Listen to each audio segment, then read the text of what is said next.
Graças a Deus você está no ConectCast, o podcast do programa Conectando. Então, roda a vinheta.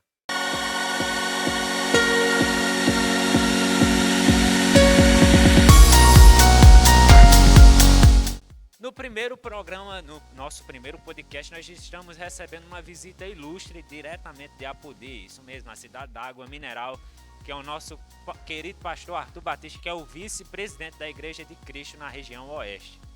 Aqui está conosco o pastor Arthur. Graças a Deus, Arthur, nós agradecemos por aceitar o convite de estar aqui conosco. Graça e paz, irmão Vinícius, graça e paz a você que está acompanhando o nosso podcast. Temos como objetivo hoje esclarecer, tirar algumas dúvidas. Sou pastor consagrado da Igreja de Cristo no Brasil, já pastorei há alguns anos e graças a Deus tenho a minha formação confessional na Igreja de Cristo em Apodi, uma diretoria, eu faço parte da diretoria do CETEL, Centro de Treinamento Pastor Eustáquio Lopes da Silva, onde tive a minha formação há um pouco mais de 2 anos, já estamos aproximando do 3º ano. E louvo a Deus, é uma formação básica, onde nós aperfeiçoamos uma série de doutrinas nossas e estamos aqui para ajudar no que tiver ao nosso alcance. O que eu souber, respondo, o que eu não souber, passo para os estudiosos aí. E como você já viu aí, o pastor Arthur já deu um spoiler de como vai ser o primeiro programa. A gente vai fazer uma série de perguntas a eles, polêmicas, vamos dizer assim, no meio cristão. E o desafio dele é responder. Bora ver se o pastor é bom de Bíblia mesmo, hein?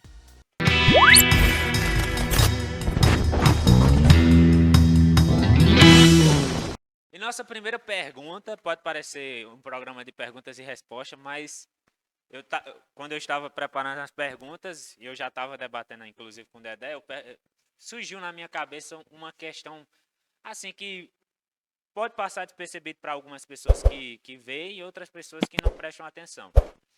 A questão da graça. No Antigo Testamento, na época em que não existia, que Jesus não veio fazer o sacrifício, existia ou não existia a graça de Deus? Certo, excelente pergunta.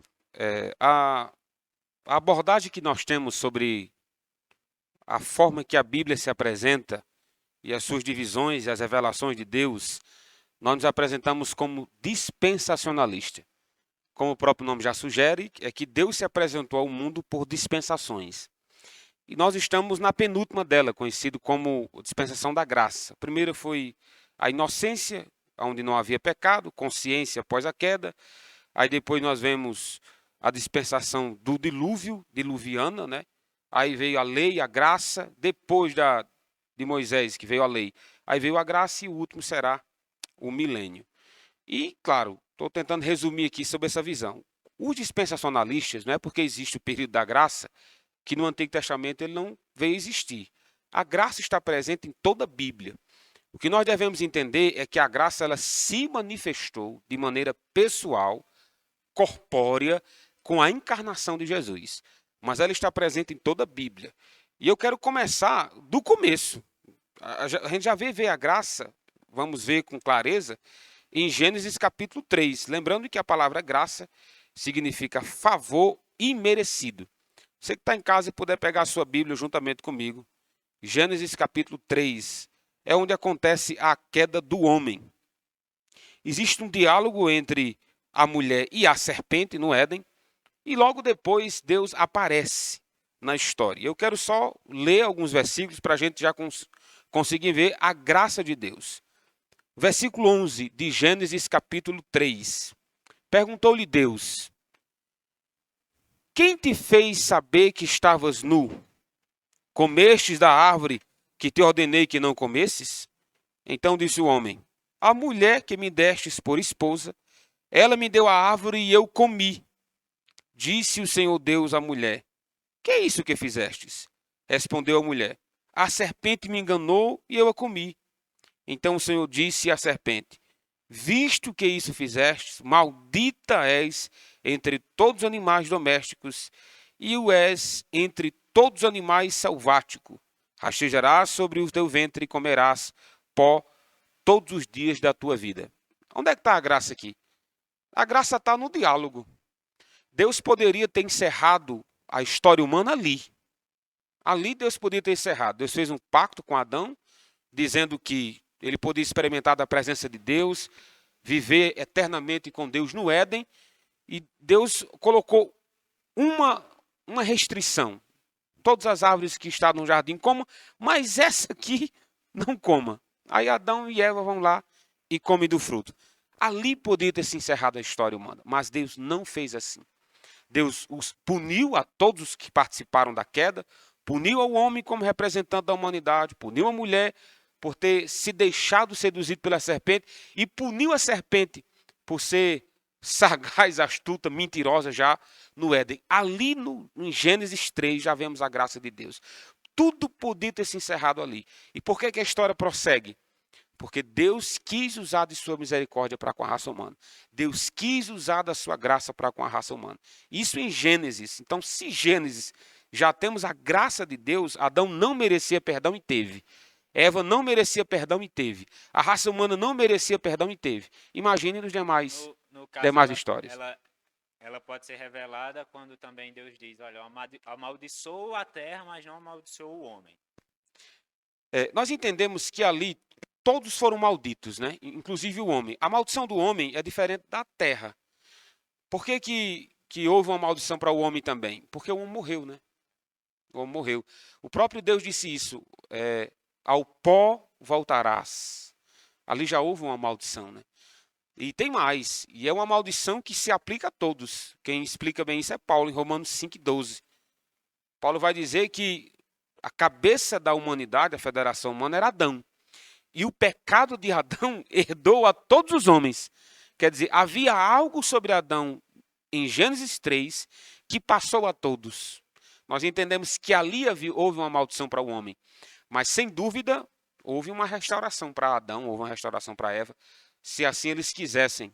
E aí a gente já está vendo a graça de Deus, já está vendo a bondosa, extraordinária misericórdia de Deus, desde do começo, literalmente no começo de tudo, Deus está dando um favor, Deus está usando da sua graça a quem não merecia. Então, a partir da graça, nós somos salvos mediante a nossa fé, né? E o prêmio que nós recebemos por nossa fé, por nossa persistência aqui durante o mundo, nós sabemos que é a salvação. E essa salvação vai vir através do arrebatamento. Como será esse arrebatamento? Será como alguns dizem que vai ser no piscar de olho? Ou será como, vamos parafrasear aqui, como a Bíblia diz, e todo olho verá, ou não?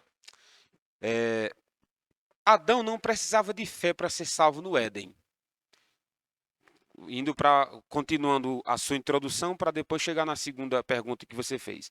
Adão não precisava de fé. Ele via Deus, conversava com Deus e tinha plena comunhão com Deus no Éden.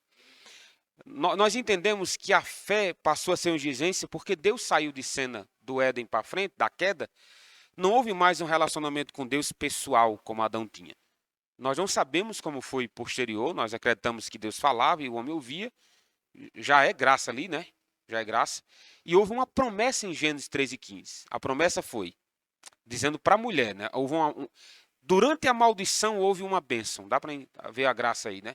A maldição foi, de ti, a bênção, dizendo para a mulher, de ti nascerá um, da tua semente nascerá um, que pisará a cabeça da serpente, e ela ferirá o calcanhar. Gênesis 3:15. Ali é a divisão de duas histórias, a divisão de duas raças, né? Dos que descendem da semente da mulher, que é aqueles que creem no Messias que viria, no cordeiro que pisaria a cabeça da serpente, e a segunda linhagem é a semente da serpente, que tudo de ruim viria sobre a face da terra. A posse da salvação, já que o homem experimentou a morte física posterior, né? Mais de 900 anos depois, Adão morreu. Ele morreu, sim, mas como Adão tomaria posse da sua salvação eterna? Que é aí que entra a segunda pergunta, sobre a questão do arrebatamento. Nós entendemos que se Adão creu em Deus, eu pessoalmente acredito que sim, que Adão se converteu mesmo, Adão se arrependeu de tudo que fez e mudou de vida. A evidência que eu tenho é justamente a forma que Abel e Caim se apresentavam a Deus. Como Abel sabia viver de uma maneira que agrada a Deus? O próprio Deus o ensinou ou os pais ensinaram? Pode ser os dois, né? Isso não confronta nada. Quando ambos morreram, o casal, a pergunta fica, como eles vão voltar? Nós entendemos que em 1 Tessalonicenses, nos ajuda a entender aqui, para não ficar só nas minhas palavras, né? A Bíblia é o livro mais completo do mundo. 1 Tessalonicenses, capítulo 3. Capítulo 4, versículo 17. Olha só como é bonita essa passagem. O apóstolo Paulo falando sobre o arrebatamento. Vou começar do versículo 16. Porquanto o Senhor mesmo, dada a sua palavra de ordem, ouvida a voz do arcanjo, ressoada a trombeta de Deus, descerá dos céus, e os mortos em Cristo ressuscitarão primeiro. Depois nós os virmos, os que ficarmos, seremos arrebatados, juntamente com eles, entre nuvens, para o encontro do Senhor nos ares, e assim estaremos para sempre com o Senhor. A palavra arrebatamento não existe na Bíblia, existe a palavra arrebatar. Mas eu não tenho problema por não existir na Bíblia, desde que tenha as definições na Bíblia.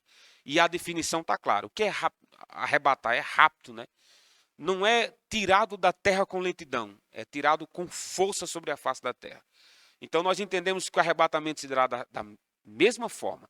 É um rapto onde ninguém verá, pelo menos é assim que eu entendo, e nos encontraremos com o Senhor nos ares. Qual é o objetivo do arrebatamento?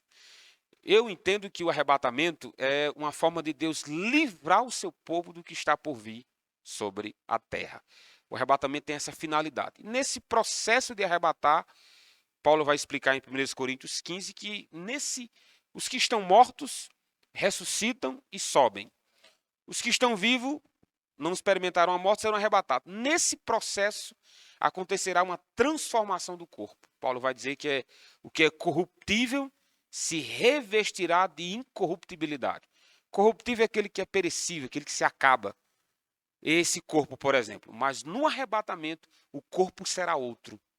Nesse processo de arrebatar será outro. E vamos para onde? O arrebatamento vai ser para onde? O texto diz que a gente vai estar com o Senhor nos ares. Para mim está maravilhoso isso. Então o processo será rápido, tem um objetivo de livramento, arrebatamento. E sem dúvida, meu amigo, há uma transformação de outro corpo. Esse aqui não resiste à eternidade. Adão que o diga, né? Não é?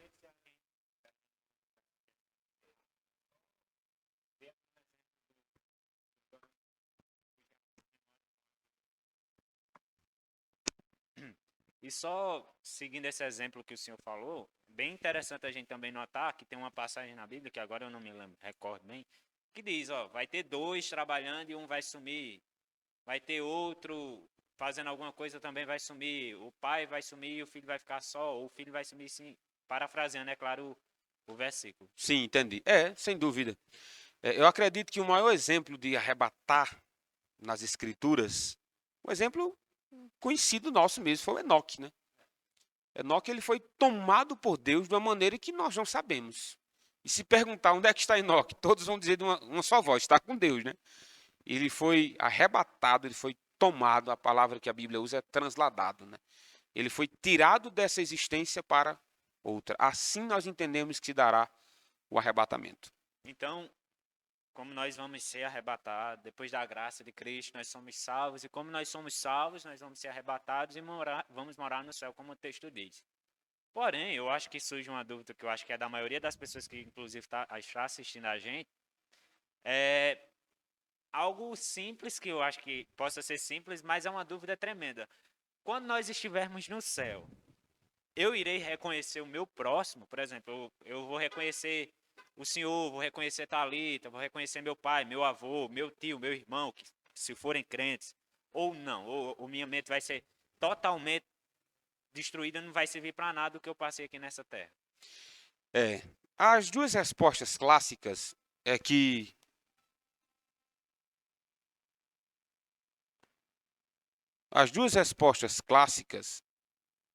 sim, nós conheceremos os nossos irmãos no céu, que geralmente a gente faz o seguinte, lógico, né? Logicamente, a gente raciocina assim. Vamos lá, eu estou no céu, eu sei quem é minha mãe, sei quem é meu pai. Aí eu não encontrei meu pai no céu. Obviamente ele está no inferno. Então alguns raciocinam de que lembrar traria dores. Então a mentalidade deveria ser transformada para que, até Apocalipse diz isso, né? Acho que é Apocalipse 22, não haverá dores toda lágrima será secada dos nossos olhos. Então, a lembrança, na nossa lógica, é essa. Se eu lembro, logo eu posso doer, logo eu posso chorar, logo eu posso sofrer. Mas aí que está. Os que acreditam que nós conheceremos uns aos outros, eles abraçam na perspectiva do eterno. Ou seja, se eu lembrar, conhecendo a minha mãe no céu, e eu não sentindo falta do meu pai porque ele não está lá, Deus no céu será todas as respostas que eu tenho. Não haverá tristeza nos céus porque Deus vai manifestar a sua justiça como nunca antes. Então, aqueles que acreditam que teremos as lembranças, por que eu fui salvo, por que eu estou no céu? De repente eu estou lá no céu, eu lá sei porque eu estou aqui, a memória foi apagada mesmo. Honrando pela lógica, né? Por que eu vou dizer no céu que eis o Cordeiro de Deus? Por que eu vou chamar Jesus de o Filho unigênito de Deus? Então, alguns entendem que é necessário que eu lembre, senão não vai fazer sentido eu glorificar a Deus por a salvação. Aí a pergunta é, salvação de quê? Se eu não sei nem de que fui salvo. Então, alguns preservam a lembrança, porque as Escrituras falam de homens que adoram a Deus pela salvação que tiveram, pela restauração que tiveram, pelo perdão que receberam. Então, preserva-se, mas não com dor. Há uma preservação de lembrança, mas não com dor. Por que não há tristeza se você não vê minha mãe no céu? Porque lá você já sabe como Deus fez tudo. Deus mostrou a sua justiça, a sua soberania, a sua bondade. Nada fugiu, nada foge do controle de Deus. E em relação àqueles que acreditam que não lembram, eu não tenho problema com esses, não. Eu não tenho problema. Não, pastor, eu acredito que não lembre. Eu lembrar da minha mãe, do meu irmão que não está lá, eu vou sofrer. Eu acredito que esses precisam, como é que eu posso, ampliar a mentalidade. Não será essa a mente. Não será essa aqui. Eu terei lembranças daqui, mas com a mente glorificada, com o corpo ressurreto. É outro corpo. E eu tenho certeza que quando eu lembrar de Jesus, eu vou querer saber por que ele é meu Jesus, né? Porque ele perdoa meus pecados. E aqueles que dizem, não, eu não vou lembrar de nada, será uma nova mente, uma nova realidade. Pode ter certeza, meu irmão, que se você pensa assim, a gente vai de mão dada para o céu. Não vou ter problema nenhum com isso. Creia ou não creia se a gente vai conhecer, vai ter o lembrança. importante é você crer em Deus. Isso é Exato. Eu entendo que é necessário que tenha-se uma lembrança daqui. Se ela será parcial ou total, isso pouco importa. Porque eu vou chamar Jesus de Cordeiro, de Salvador no céu. Por quê? Eu não lembro que ele veio me salvar, então não adianta. Salvador de quê, né? Indo pelo campo da lógica, né? Porque Jesus Cristo é nosso maior exemplo de ressurreto. E Jesus Cristo comeu com os discípulos ressurreto. Jesus Cristo ensinou os discípulos ressurreto. Então, se Cristo é o meu padrão de ressurreição, Paulo vai dizer que Cristo é o primogênito dos mortos. O que é primogênito? É o primeiro que morreu, ressuscitou para nunca mais voltar para lá. Se ele é o primogênito, vai ter outros. Então Jesus falou com os discípulos, chamou Pedro. Pedro, tu me amas? Já ressurreto. Então Cristo é o meu exemplo de que eu terei lembranças no céu, porque Cristo teve lembranças. Ele é o padrão de ressurreição. O corpo dele é o padrão de glorificação. Por que nesse quesito eu não vou imitá-lo? Será que só nesse ponto Deus vai abrir uma exceção e fazer novamente? Eu acho que Cristo é o meu padrão para tudo. Inclusive lembrar do que vivi aqui, seja parcial ou total. Verdade. Inclusive não ia fazer nem lógica eu chamar alguém de Salvador sem lembrar o que ele alguns entendem que tudo que diz respeito a Cristo eu vou lembrar. Que ele é meu Senhor, meu Salvador. Eu vou lembrar que ele me salvou. Mas eu não vou saber quem é você. Parece que aqueles que acreditam que a memória é transformada, é aquela particularidade de lembranças. Você só sabe que ele é o seu Salvador. Agora que é divinice lá no céu, eu não vou saber. Eu acho estranho porque lá é igreja, né? Na igreja que está no céu, não o corpo. Mas a gente vive em paz com esses. Agora, não sei se eles vivem em paz com nós. Né? Agora, pelo contrário, no céu a gente vai ter lembranças boas da justiça de Deus que vai ser revelada, diferentemente do inferno, né? Que aí as pessoas terão a lembrança ruim. Todas as faculdades do inferno existirão para fazer justiça porque que estão lá, né? Não vai ter no inferno aquela conversazinha. Ô, Senhor, que é isso? Pelo amor de Deus, fiz tanta coisa boa, né? No juízo, Jesus disse isso, né? Em Mateus 7. Muitos me dirão naquele dia, Mateus 7, 21, né? Muitos me dirão daquele dia. Que dia é esse? É o dia do julgamento. Não tem ninguém no inferno naquele episódio, não. Terá depois. Depois que está lá, não vai ter mais aquela conversazinha de que eu estou aqui porque não mereço. Ele vai saber por que está lá. Ele vai saber porque está lá. E falando em inferno, que a gente sabe que é, vamos dizer assim, um assunto que nem muitas pessoas assim no século a gente sabe que não acredita que se existe inferno ou céu. Infelizmente essas questões são seitas.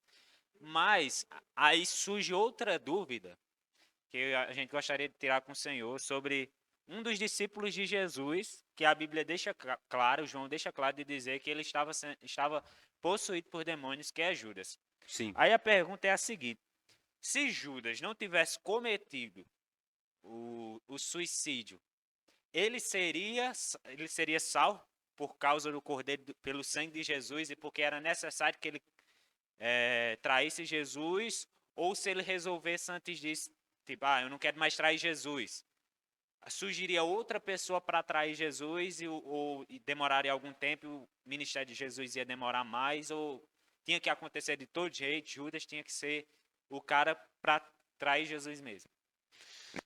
Isso não há resposta lógica para isso. Porque em Lucas 22, diz que é necessário que Judas fizesse tudo o que estava escrito. E o que tudo estava escrito? Tudo estava escrito que Jesus seria traído, está escrito que Jesus seria abandonado, inclusive pelo próprio Pai, é o que está escrito, né? Em relação a Judas ter oportunidade de salvação, eu acredito que ele teve. Mas todas as oportunidades que Judas teve, ele não queria Jesus. Judas não foi condenado ao inferno porque suicidou-se. O suicídio foi só mais um para a conta de Judas, foi só mais um. Eu não estou aqui diminuindo os outros pecados, né? Mas as escrituras deixam claro que Judas era um ladrão. Jesus chama Judas de filho do diabo. Há uma passagem, acho que em João 10, Jesus disse: dos que o Pai me deu, nenhum se perdeu, a não ser o filho das trevas, né? Uma referência clara a Judas. Então Jesus já sabia quem era aquele homem. E Judas, pastor, nunca iria se arrepender? Não, nunca iria. Não porque ele fosse predestinado para o inferno, mas é porque o coração dele estava predestinado a nunca querer Deus. Ele não queria Deus. Por exemplo, É aquilo que Deus. nós acreditamos. Uma vez salvo, salvo para sempre. Ele nunca foi salvo. Ele nunca Exato, teve o coração voltado para Jesus. exato. E ele evidenciou isso. Ele evidenciou roubando. Ele evidenciou amando o dinheiro. O Deus de Judas era o dinheiro. Agora, eu tenho que reconhecer que Judas teve remorsos. Isso ele teve. Por que Judas teve remorsos? Porque ele devolveu as 30 moedas de prata. A gente não quer lembrar disso, mas ele devolveu as 30 moedas de prata. Eu acredito que o suicídio foi remorsos também. Ele não quis acabar com a vida porque, como é que eu posso dizer? Porque queria agradar a Satanás. Ele Não, ia acabar com o remorso dele a partir é da morte. a culpa. Eu quero me livrar da culpa desse pecado de ter negado Jesus. Ele quis se livrar da culpa. Mas, sem dúvida, ele nunca quis fazer como Pedro. Pedro chorou amargamente pelos seus pecados e procurou Jesus. Judas não. Judas chorou amargamente e procurou uma forca, né? Procurou uma corda e foi A suicidar-se. diferença não é o que eu fiz, a diferença é como eu vou voltar para me arrepender. Exato. Judas, ele nunca quis Jesus, por mais que Jesus o chamasse. Jesus não chamou só Judas ao arrependimento. Jesus chamou todos que estavam em sua época, né? Onde é que estava Judas quando Jesus disse: vinde a mim todos que estáis cansados e oprimidos, que eu vos aliviarei? Talvez estivesse ali do lado. Judas sempre teve oportunidade, mas ele nunca quis isso. Ele sempre amou o dinheiro. E Jesus Cristo para ele era só um detalhe de algo maior. Alguns entendem que Judas era Judas Iscariote. Alguns entendem que ele queria um Jesus revolucionário. Por isso que ele levou Jesus à cruz. Ele achava que Jesus ia se insurgir como rei, pegar a espada, literalmente, pegar a espada e ir contra o Império Romano. Mas não sei por que Judas fez tudo aí. Na minha concepção, ele era ruim. É mau, amava o dinheiro. E agradar a si mesmo, agradar o próprio Satanás, estava no coraçãozinho de Judas. Mesmo que a gente não entenda como é que estava decretado a traição e Deus não é responsável por isso. Nós não entendemos isso. A lógica não casa. Mas nós não nos baseamos, quando se trata de doutrinas, pela lógica. Nós nos baseamos pela revelação. O que as Escrituras nos revela, nós acreditamos. Quer eu entenda ou não, me explica a multiplicação dos pães. Não sei. Me explica um morto de 4 dias ressuscitar. Eu também não sei. Mas foi revelado que eles foram ressuscitados. Foi revelado que o pão multiplicou. Foi revelado que Judas iria trair Cristo. Alguém iria trair Jesus, né? E sem dúvida ele foi 100% culpado. E Deus, 100% livre. Me explique isso. Não dá para explicar. Não dá. Eu aceito, mas eu não entendo. E vou ser bem direto. Deus, ele se arrepende ou não do que ele faz, ou do que ele deixou de fazer, ou ele se cansa, como algumas músicas, alguns louvores falam.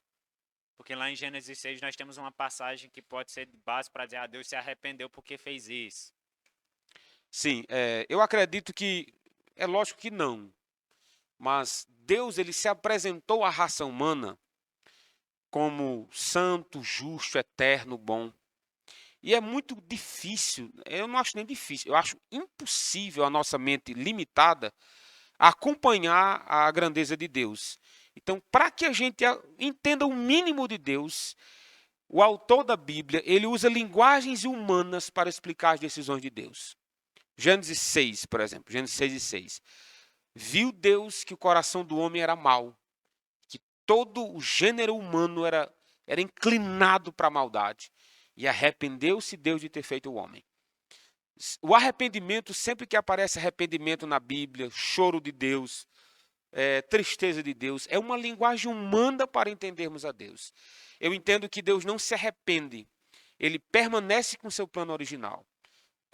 Se Deus se arrependeu de ter feito o homem, em Gênesis 6, por que ele não destruiu?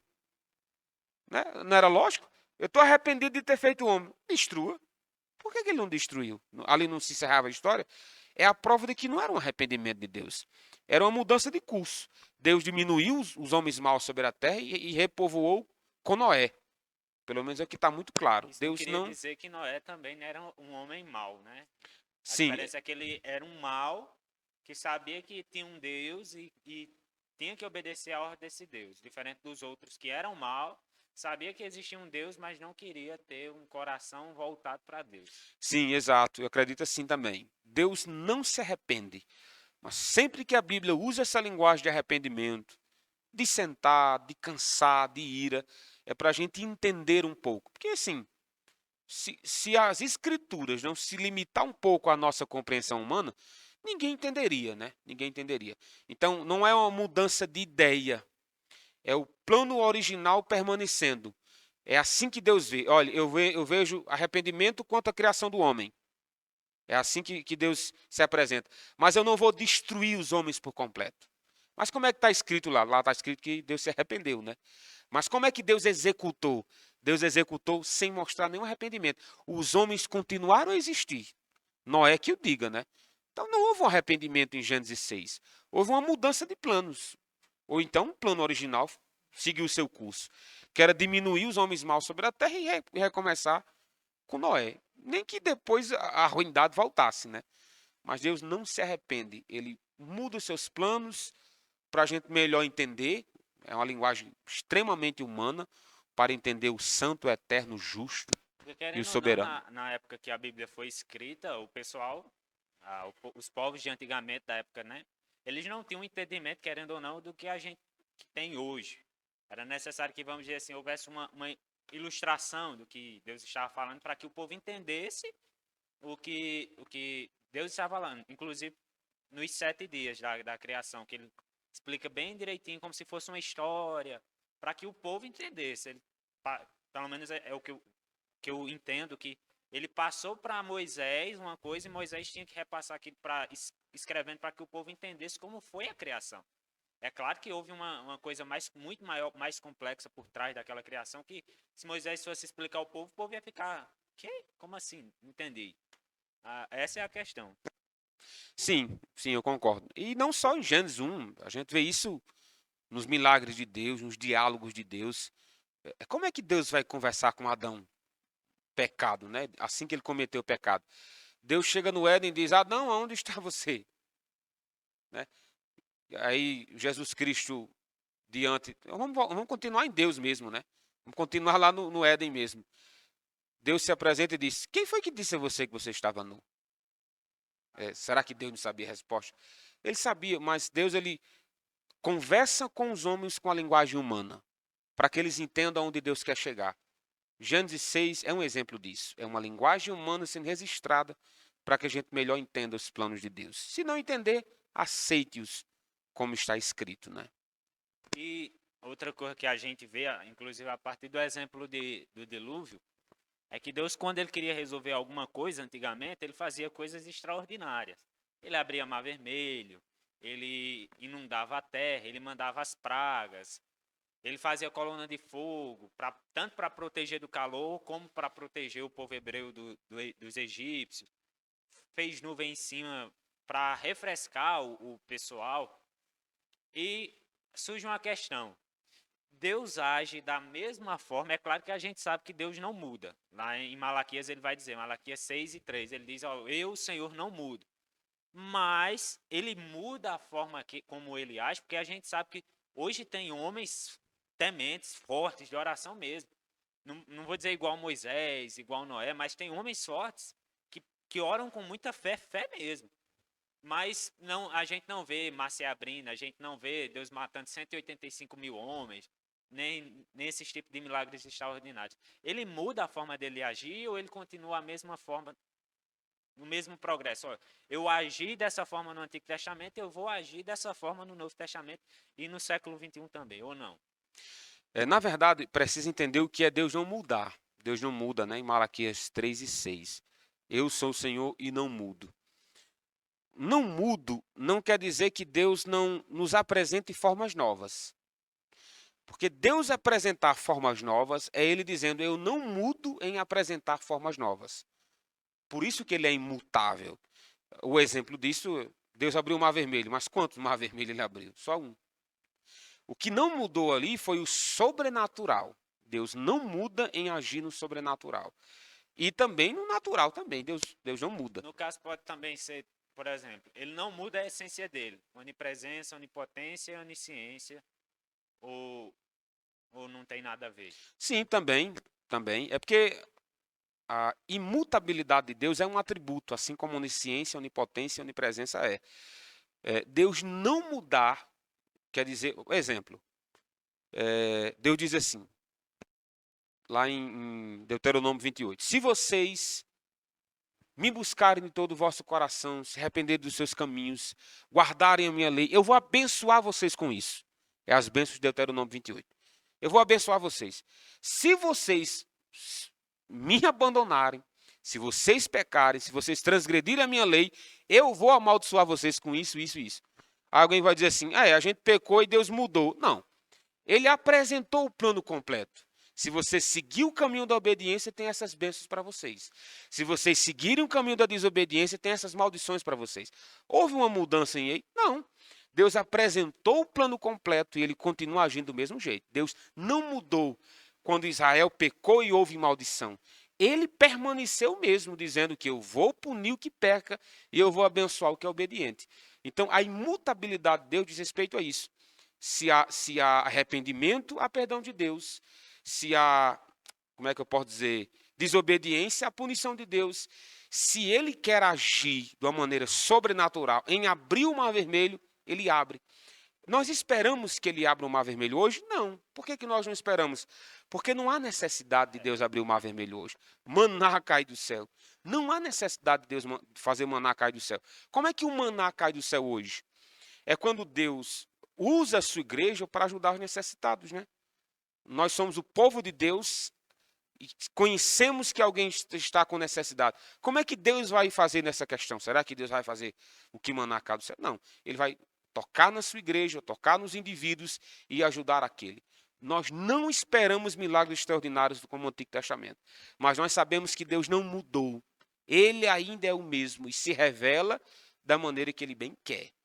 Um exemplo, você falou assim, Deus não mata mais 185 mil. como o anjo, né? Mandando um anjo, talvez não, mas e o tsunami? E um terremoto? Entende? Então, e as pestes?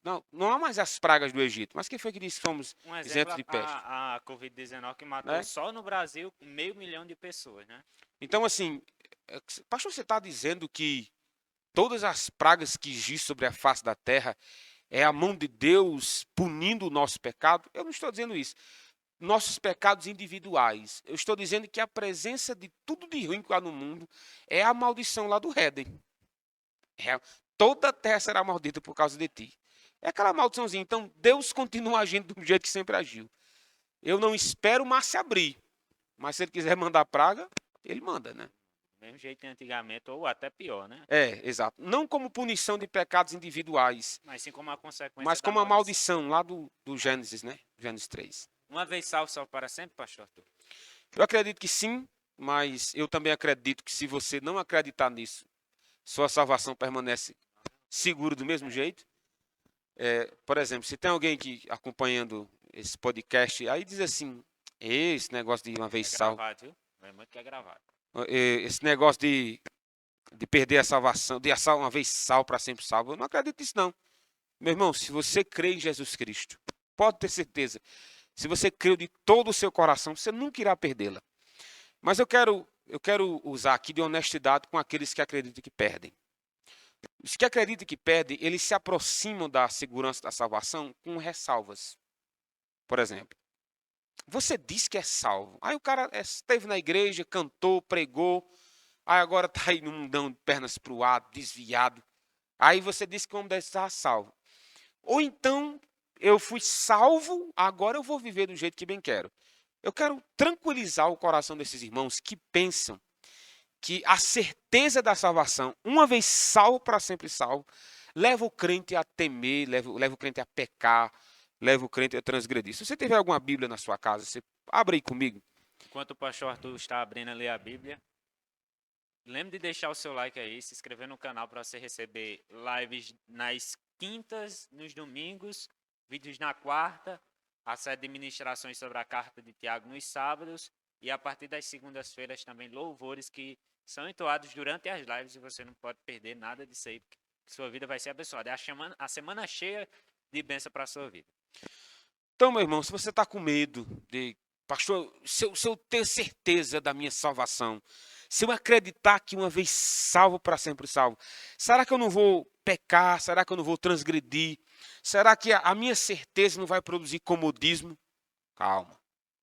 Se você tiver sua Bíblia, abra aí. Efésios capítulo 1, versículo 3 em diante. Paulo diz: Bendito Deus e Pai de nosso Senhor Jesus Cristo, que nos tem abençoado com toda sorte de bênçãos espiritual nas regiões celestiais em Cristo. Assim como nos escolheu nele, antes da fundação do mundo, para sermos santos e irrepreensíveis perante ele em amor.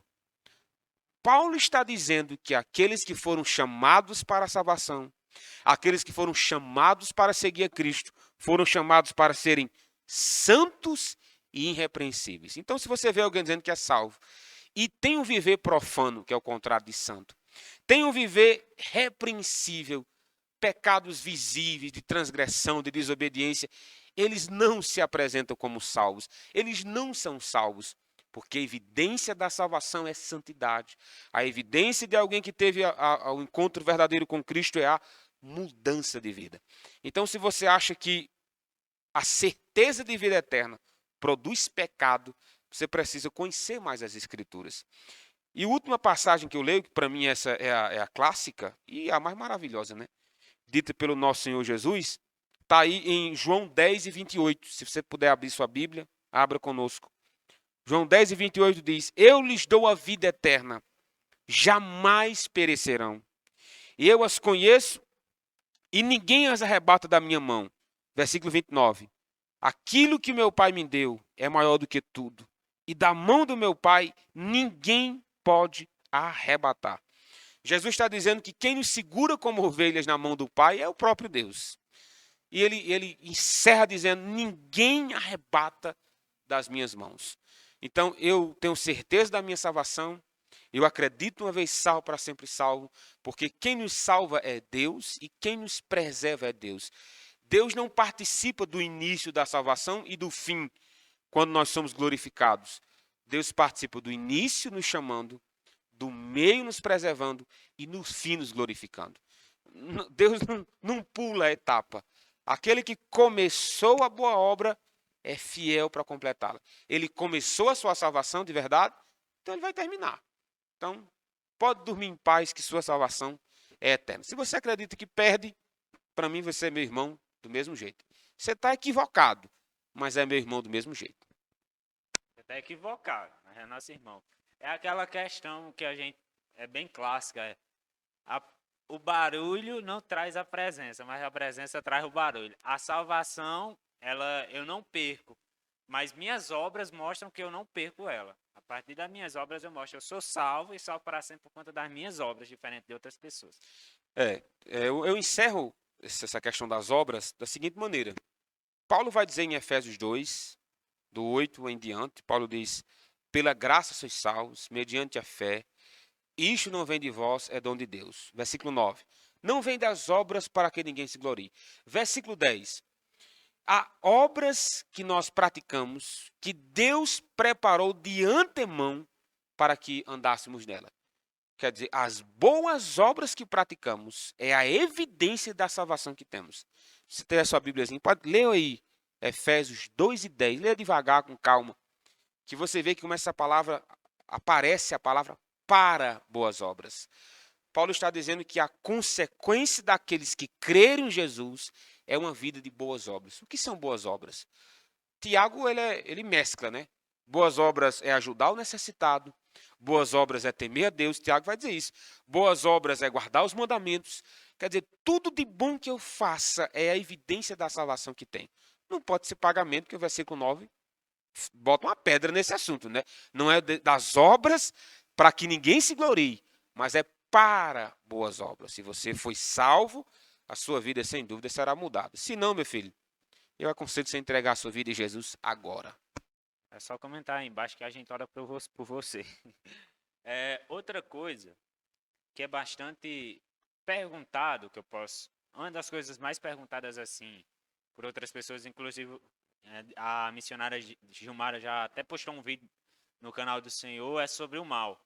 Por que é que Deus permite que o mal aconteça? Se ele é tão misericordioso e existe a graça, principalmente com o povo dele, que a gente sabe que tem no Oriente Médio os cristãos são mortos por ser cristãos. E antigamente também, cristãos eram mortos por ser cristãos e Deus permitia que isso acontecesse. Por quê? É difícil, né? Primeiro eu respondo como qualquer estudante da Bíblia que é sincero e é honesto consigo mesmo. Nós não sabemos. Nós não sabemos por que Deus permitiu o mal.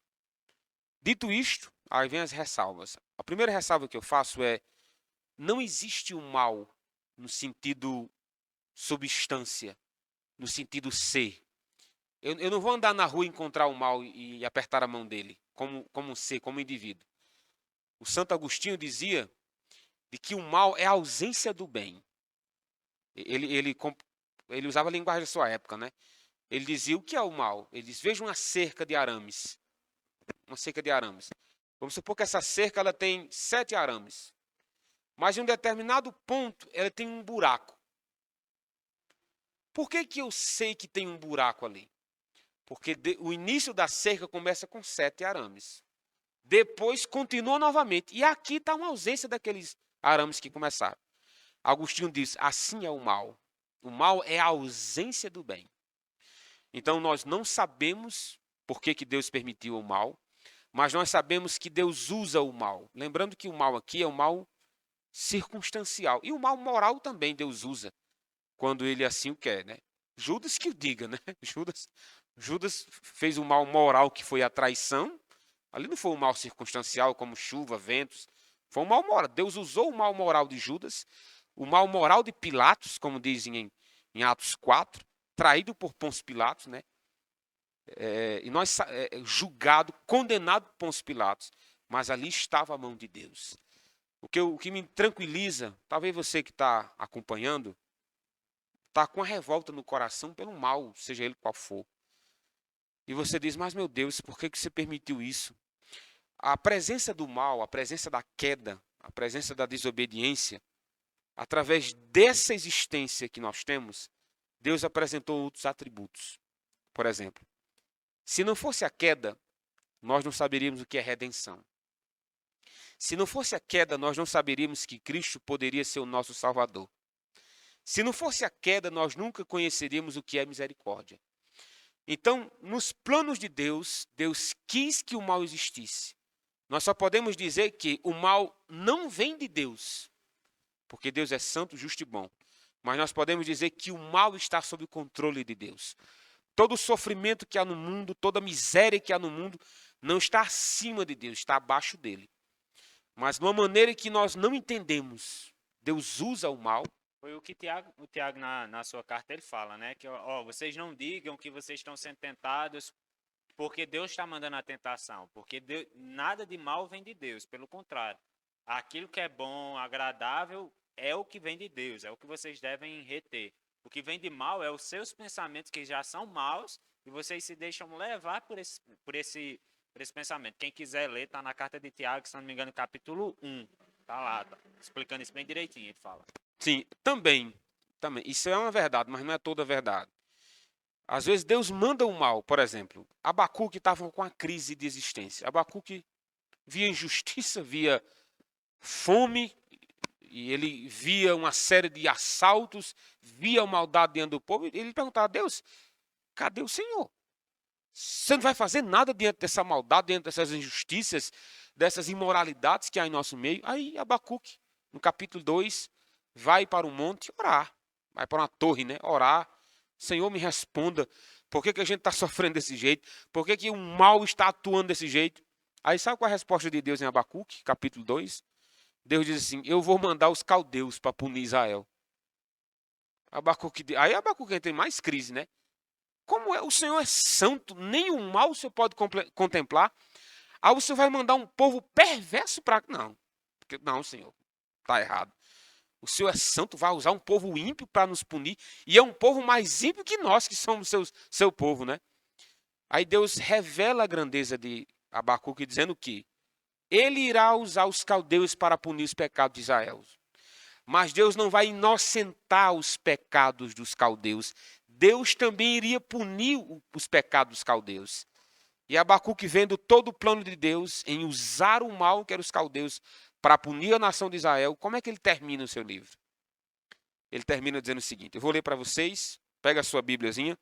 Abacuque está se perguntando aonde está Deus, ele está querendo entender como pode Deus usar o mal, ele está se indagando sobre como pode Deus permitir que tantas coisas ruins aconteçam com o seu povo. E Deus revela a sua grandeza, revela a sua soberania, revela a sua majestade.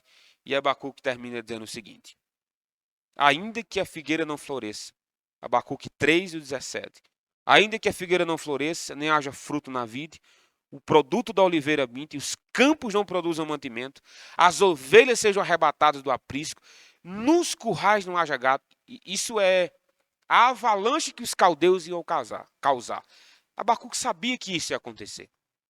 Mas ele diz, versículo 18, todavia, eu me alegro no Senhor, exulto no Deus da minha salvação.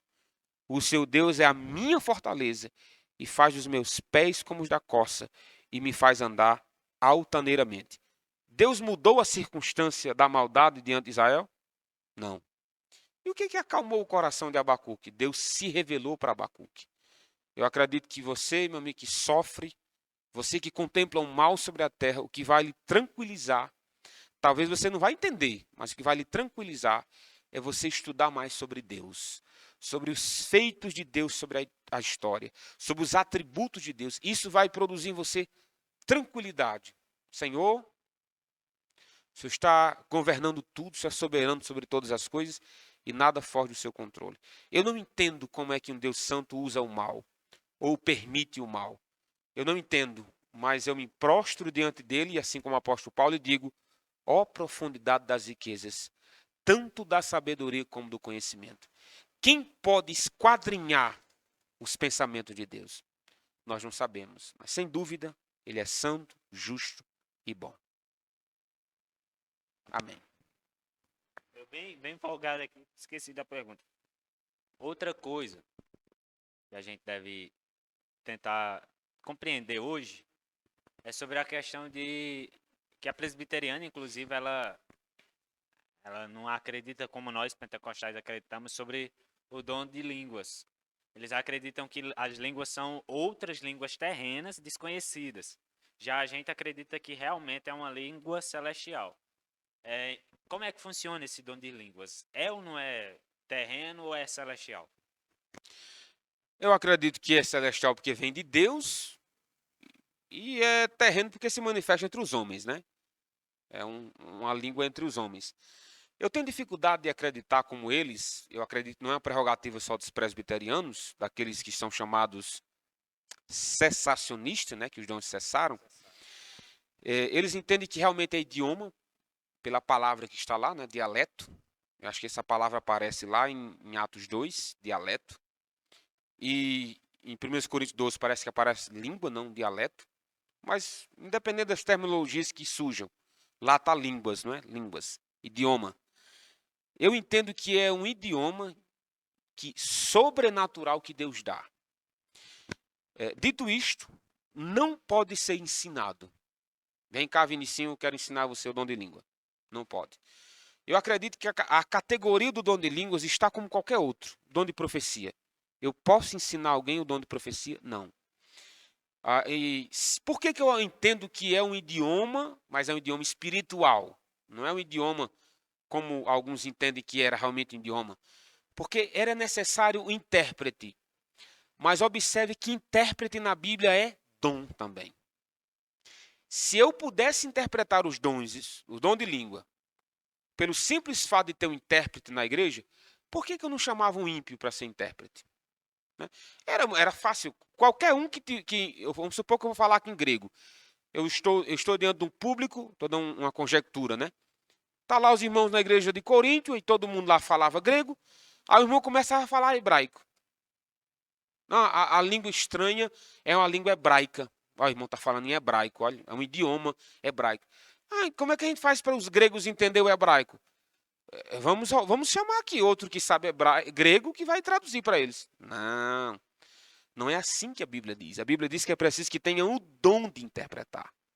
Então nós entendemos que é um dom espiritual, é uma língua espiritual que se fala, que esse dom Deus dá, e ele tem que ser espiritual porque ele necessita de outro dom que o ajude, que é o dom de intérprete. A Bíblia não diz que eu chamo qualquer intérprete para interpretar línguas estranhas. Eu tenho que chamar alguém que tem um dom. E quem é que dá esse dom? Deus. Então, para mim, um assunto se fecha como um idioma espiritual, uma língua espiritual, porque não pode ser ensinado, é espiritual. E o intérprete que precisa auxiliar esse dom para a mensagem que eu posso transmitir, uma palavra de edificação, né? A língua estranha edifica a si mesmo. Se tiver intérprete, pode edificar meu irmão. Eu entendo porque precisa de um dom também. Para mim o assunto está claro na minha mente, né? Talvez na do ouvinte não esteja. Mas para mim é um idioma de Deus e precisa de um dom de Deus para É interpretar. aquela mesma questão que você disse, acreditando que seja ou não, estamos salvos do mesmo jeito. São nossos irmãos. Lá Né? no céu nós vamos falar a mesma língua, todo mundo vai se entender. E para encerrar, o senhor tocou sobre os sensacionalistas, inclusive os dons cessaram ou não cessaram? Particularmente eu acredito que eles continuam. Sim. Só que alguns dons não são necessários mais na igreja. Sim, eu acredito que o que esclarece isso é a promessa. Vamos para a Bíblia, né? Não faz sentido os dons terem cessados. Eu entendo o contexto de Lutero, eu entendo o contexto de Calvino, porque eles diziam que o dom de língua, o dom de revelação, o dom de profecia, tinha que ter se acabado, porque parece que eles estavam com medo de novas revelações, né? Só que eu acredito no dom de revelação, mas não revelação bíblica, revelação de casos. Eu tenho experiências com revelações de casos, coisas que só eu sabia e Deus usou alguém para me consolar, para me confrontar. Será que foi Satanás que soube e passou para aquele irmão? Me poupe, né? Então, os dons estão aí, estão à disposição. Nós temos, inclusive, eles confessam isso, né? Os cessacionistas, eles confessam isso. Não há um versículo na Bíblia que diga os dons vão acabar. Eles confessam isso. Então, assim, já que eles se consideram como somente a Escritura, e nós também, vamos ficar com as Escrituras, né? O próprio Pedro, lá em Atos capítulo 2, falando sobre esse acontecimento, ele diz a seguinte mensagem. Ele diz aqui, olha, a partir do versículo 18. Até sobre os meus servos e sobre as minhas servas derramarei do meu espírito naqueles dias, e profetizarão. Aí ele diz, mostrarei prodígio em cima nos céus, e sinais embaixo da terra, sangue, fogo, vapor de fumaça, o sol se converterá em trevas, a lua em sangue, antes que venha o grande e glorioso dia do Senhor. E acontecerá que todo aquele que invocar o nome do Senhor será salvo. E ele continua dizendo, e essa promessa diz respeito a vós, a vossos filhos e a todos quanto Deus chamar. Aí eu vou repetir. A vós, a vossos filhos e a todos quanto Deus chamar. Pergunto, Deus continua chamando? Continua.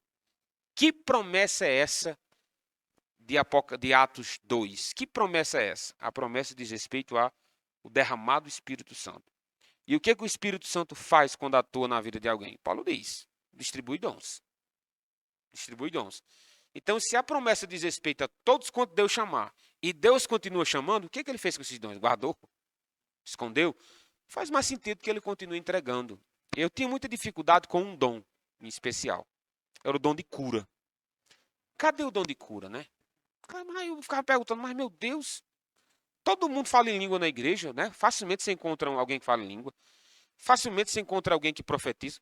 Mas cadê o danado do dom de cura? Será que Deus escondeu, perdeu? Ou então os irmãos cochilaram no ponto enquanto o Espírito Santo passava para entregar? Não, ele está.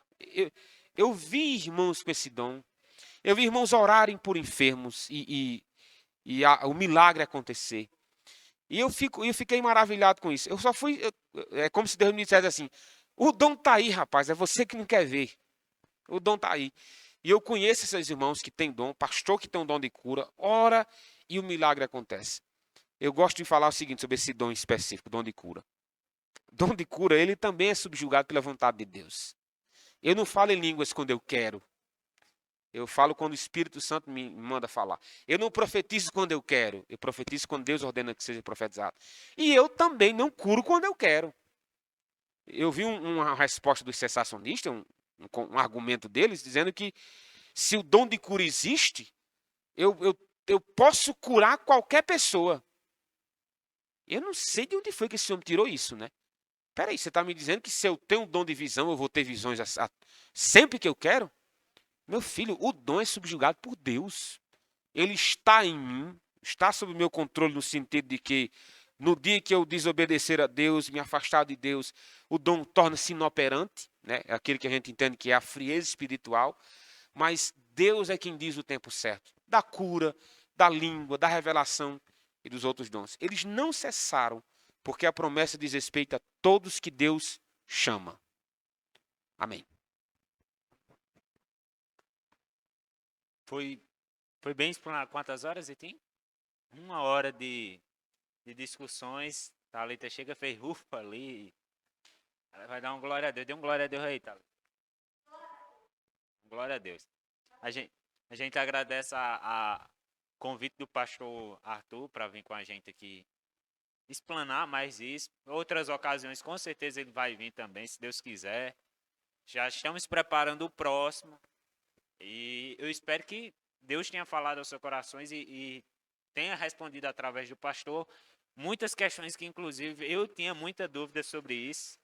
É claro que quanto mais você estuda, mais dúvidas aparecem, como Salomão diz, né? Mas eu espero que todos vocês que assistiram aí tenham tirado as dúvidas de vocês e tenham sido edificados com a palavra de Deus. Eu espero que você tenha gostado desse podcast.